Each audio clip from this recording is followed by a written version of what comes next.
Assalamualaikum warahmatullahi wabarakatuh. Good morning everyone. Pada pertemuan kali ini kita akan membahas tentang analytical exposition. Ya, ini bagian dari teks. Apa sih analytical exposition itu? Nah, di sini terbagi menjadi 5, ya, divided into 5 parts.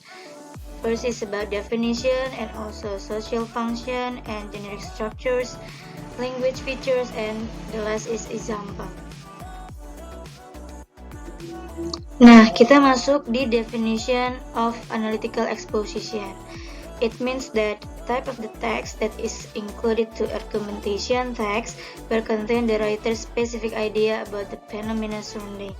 Ya, di sini maksudnya tentang tipe teks yang dimana ada argumen dari si penulis tersebut, ya, yang ada di sekitaran kita. Jadi kita masih bisa pahami tentang teks tersebut.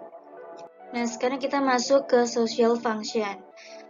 To ensure the readers that topics presented are important to be discussed or get attention by giving some arguments which support the topics. Jadi, untuk meyakinkan para pembaca tentang analytical exposition text tersebut, ya, bahwa topik yang dipresentasikan atau topik yang disajikan itu penting dan perlu didiskusikan untuk mendapatkan solusi atau mendapatkan jalan keluar, ya, atau bisa juga topik-topik tersebut didukung dengan alasan-alasan yang masuk akal.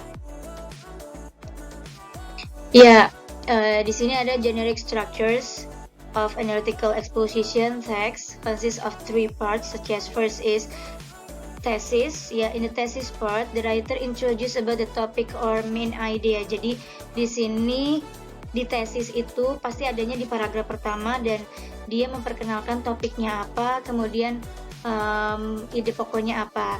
Ya, thesis is always in the first paragraph in analytical exposition text. Ya, jadi selalu ada di paragraf pertama. Okay, next. And the second point is about arguments. In this part, the writer presents some arguments to support the main idea. Jadi, kalau yang tadi pertama di first paragraph itu adanya tesis, ya, kita kenal dengan tesis, kemudian di paragraf selanjutnya 2, 3, atau 4 tergantung arguments yang kalian tulis nanti atau yang kalian lihat, itu ada beberapa main idea atau arguments. Ya, di setiap paragraf pasti ada main idenya dan paragraf tersebut disebut arguments. And also, and the third point is about reiteration. This part is the closing of analytical exposition text. Reiterations restate the main idea in the first paragraph. Reiteration can be called as conclusion. Jadi reiteration itu bisa dijadikan conclusion, tapi harus sejalur dengan paragraf pertama. Jadi kayak replace aja gitu ya. Jadi harus sesuai dengan paragraf pertama. Di sini ada language features of the text, ya, dari analytical expositions.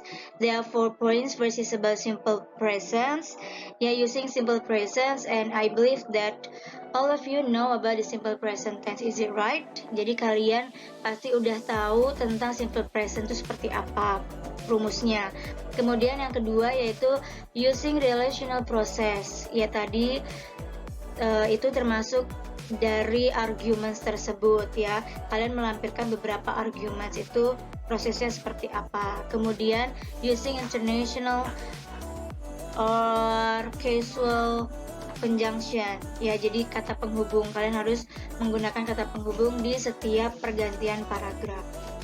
Nah, ini adalah example of analytical exposition, ya. Di sini ada judulnya is playing computer dangerous for healthiness. Jadi, apakah bermain komputer itu membahayakan untuk kesehatan? Nah, di sini ada 1, 2, 3, 4, ya, 4 paragraphs. Ya, first, paragraf pertama tadi pasti kita sebut tesis, ya. It's common bla bla bla until some disease. Oke, kalian bisa baca. Kemudian di paragraf kedua dan ketiga disebut arguments, ya. Dari starting facing the monitor for a long time until backage, ya. And then the last is about reiteration atau conclusion.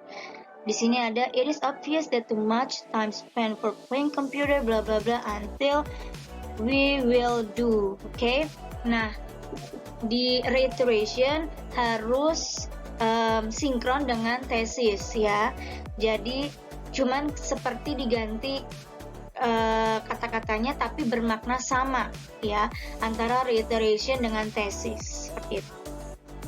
Okay, is it clear enough? And I think yeah, it's enough. Kalian udah tahu tentang definition, example, generic structures, language features, and also social functionnya. Ya udah tahu semuanya, udah saya jelaskan semuanya. Nah kalian sekarang bikin tentang analytical exposition text, apapun itu. Kalian bisa tulis di buku tulis ya, kemudian difoto dan kirim di classroom. Okay, thank you for your attention and good luck.